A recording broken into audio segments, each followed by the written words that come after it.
And the Postal Corporation of Kenya is set to lose nearly half of its staff in a radical staff rationalization program that is part of a restructuring exercise that is meant to ensure the parastatal becomes more competitive.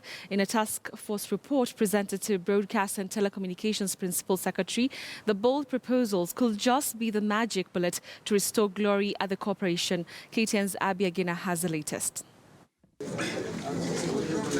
Workers at the Postal Corporation of Kenya are said to be sacked in a bid to make the government-run parastatal competitive and more responsive to the consumer needs.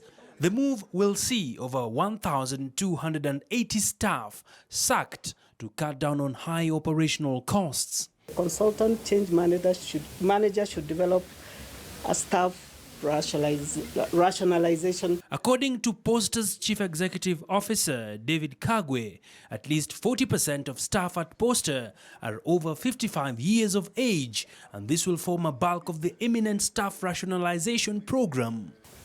We would like to re-energize the situation so that in courier business, you should be having an average age of 25. Because you're carrying things, you're moving things from here and there, you're working overnight and all that stuff. PCK is bloated.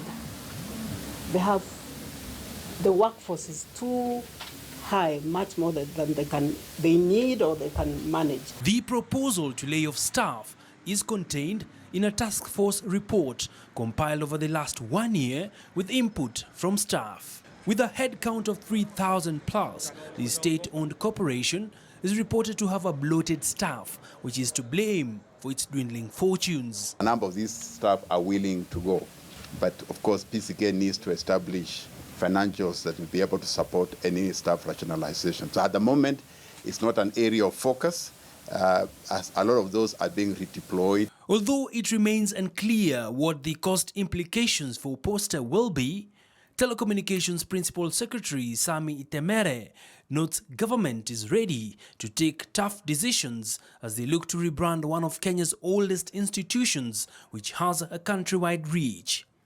The task force chair, Mary Nyachai, further raised recommendations to review the PCK Act of 1998 to allow Posta to make it mandatory for all government entities to use their services. Also forming part of the proposals to reorganize Posta.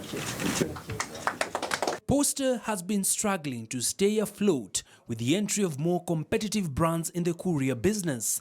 All is not lost. According to Itemere, talks to convert post offices to be key hubs is in the works.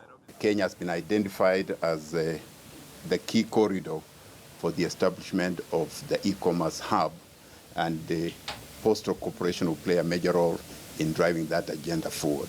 The Postal Corporation of Kenya is funded by taxpayers' monies and has been on a downward trajectory, many linked to its business model.